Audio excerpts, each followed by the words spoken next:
And it's so good to look back and be able to say, okay, well, I can see progress and I feel a little better and there's a little hope. Yeah. Because I think or if I got through that, I can get through the next thing. I'm still here. Everyone's still here. It's kind of how you have to do it. I think that's really, you've got the core of it. And I was going to ask you about the family and how this has, you have 2 other children, right? I have 2 other children. Yep. I have 2 other big personality children who are, I have a kindergartner, Michaela, she's 5, and then a son, Garrett, who's 4. So they also kind of make it, impossible to not, get out every day. Yes. Yes. So that definitely helped. So yeah, so that's kept you active and you're super busy with that.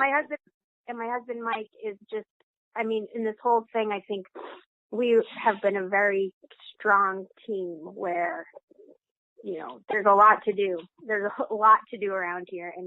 And I think we kind of... You work together? Work together to get it all done. So that's awesome. I think I'm lucky, very, very, very lucky.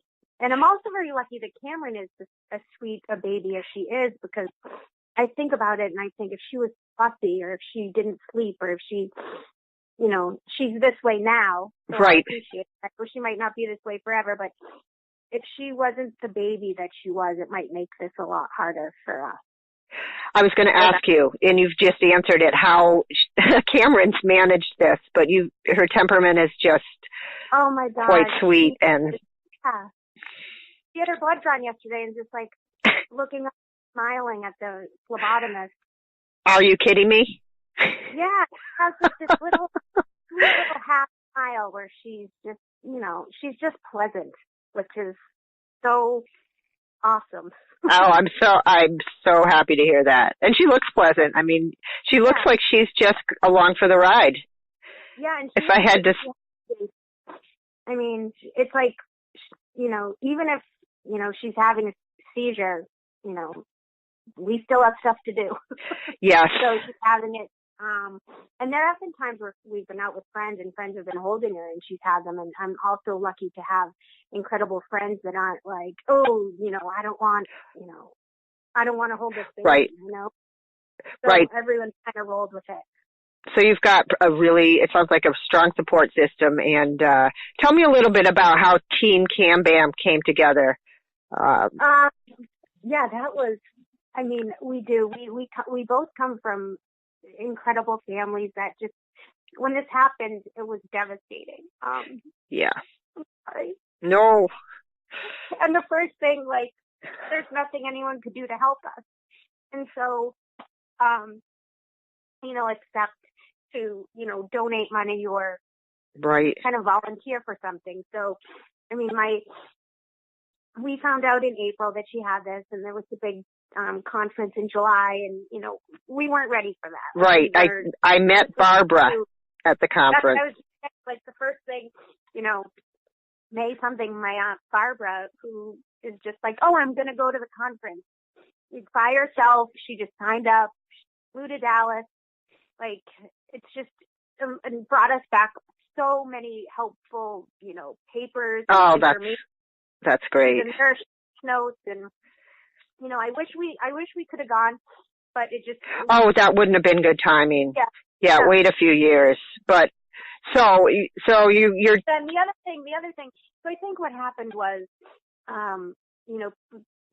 we say this is what she has. People look it up. They find the website for the TS Alliance, where I think they must have said that they were looking for marathon runners. Okay. And so the next thing I know, my Aunt Barbara, who she doesn't run, is like, oh, I signed up to run a marathon. She did, because I remember I sent her an email. I was and yeah. And I think people felt so helpless. Like, what can I do? I can do this, but that's not what we needed her. We didn't need her to in that role. But we did need runners. So my husband has run a few marathons. He's signed up. My brother's run a few marathons. He signed up.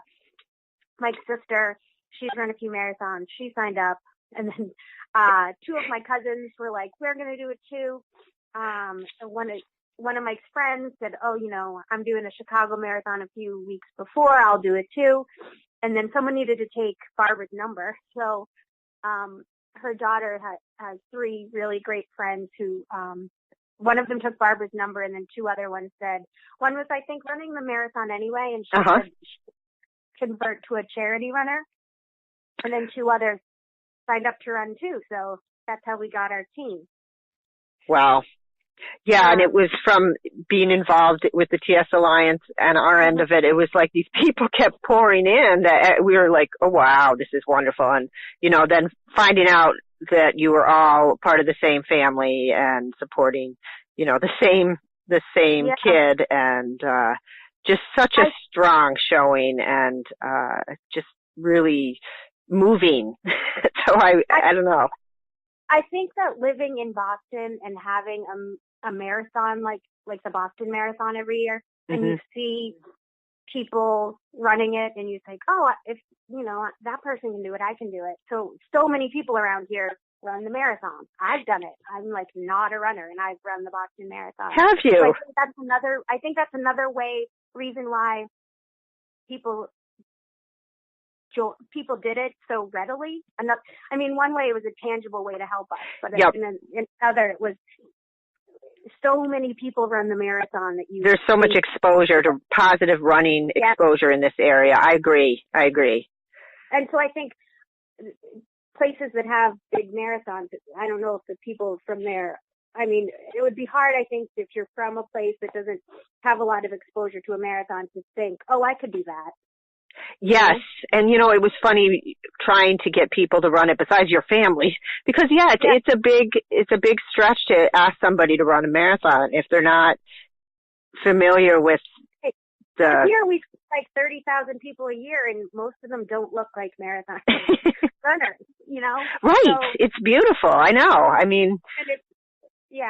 So that was really great. And another thing about how generous people were with their money with us was just, that was just really blew us away. And what was the total that you guys raised so far? I think total from the marathon and the walk. We also had, I think, 50 people do the TS walk in September with us. Oh, wow. I didn't know that. Think, totally, friends from, all parts of our life just showed up to that walk that day, just from, me putting it on Facebook. So. Wow. Now, if people were listening to this and they still wanted to give, it's still open, I believe, correct? I think so. The link. I think so. I'll check on it, because I was telling people, a lot of people gave to the walk, and then they gave to the marathon too, and I was like, Cameron's going to have this forever. We're going to need your donations next year. So it's all going to the same place, but they still just gave and gave and gave and gave and gave. That's wonderful. And, just a great showing of awareness for tuberous sclerosis, I have to say. Mm-hmm. I hope so. Oh, I think so. It's like just chipping away at it. That's whatever you can do to spread the word. And I think we had 50 people come to Washington with us, or around that too. Did you really? We did. Mike, oh my God. 14 of Mike's friends from college came. They made their own T-shirts. I saw that on Facebook. Yeah, that was incredible. And then so many of our family members went too, because so many were running. And how was everybody's race experience, just briefly, overall? Everyone seemed great. I think that one runner struggled with a foot injury maybe and didn't finish, but everyone else did really great. Two of them are running the Boston Marathon, they announced afterwards. So Really? That's really incredible. One, I think, had run marathons before. The other one hadn't. I think Mike said he'll do it again. Oh, good. Mike's my husband. Yes, I know. And then everyone, I saw them at mile 7 and mile 19, and they looked really fantastic. Oh, that's great. It was a fun race. Yeah, a marathon can be fun. There's just I couldn't believe all the different types of, crowds there were, military and, oh my goodness. Yeah. No, it seems like it. I didn't see too much of the course because it's hard to be a marathon spectator who's trying to see people in one spot with 3 kids. With your entourage, right? Yeah, I'm so thankful that Mike's cousin lives in D.C. and was very familiar with the area and, drove us and dropped us right where we needed to be. And I had family there too to help me get around because I would have been dead in the water. No way. Yeah. So. Yeah. I have just another question before we part. What would you say to a new mom, just getting the diagnosis?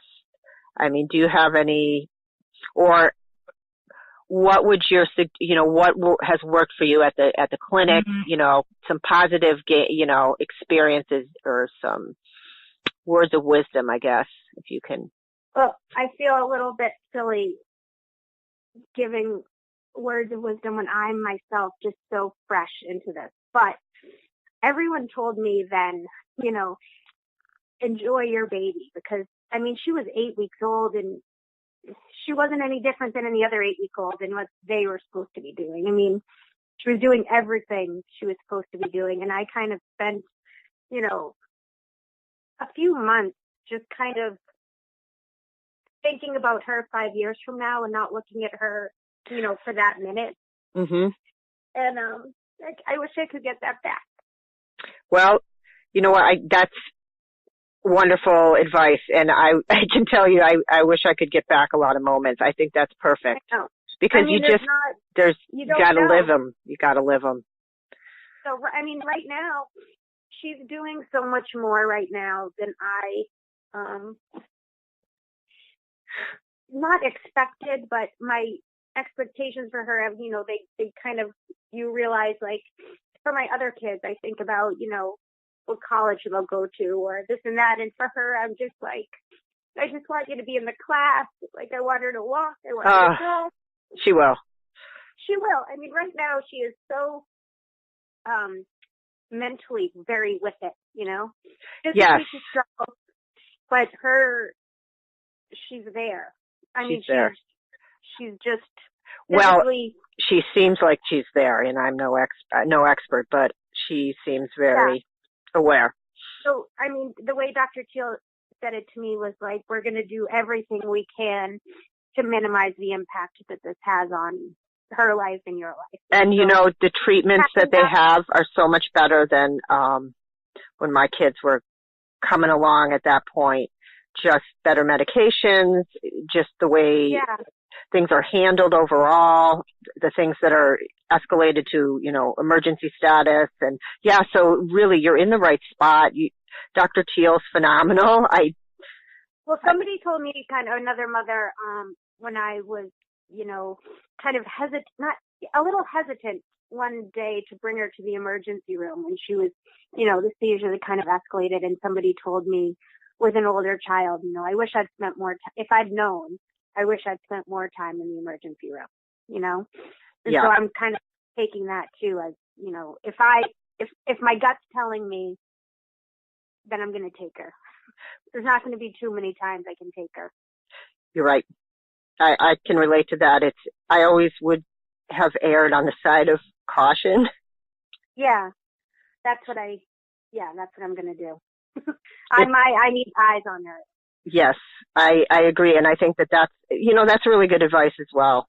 So I think you already have learned a lot, and I'm sorry for all the grief and the change in, your plans and the loss, but there's just a lot of joy and love that I feel coming from this, this baby. I've kind of shifted my thought of when I used to see, other, families with a child with special needs, and you kind of feel bad. Like, oh, I feel bad for them. But now I'm like, I don't feel bad for myself. Right. I think it's different. Like, it's a different mentality. It's a different, yes, it is a different mentality. Absolutely. Yeah. We can do this. Well, you're an inspiration to me. I just blown away with how you're handling things, and I just want to thank you so much for being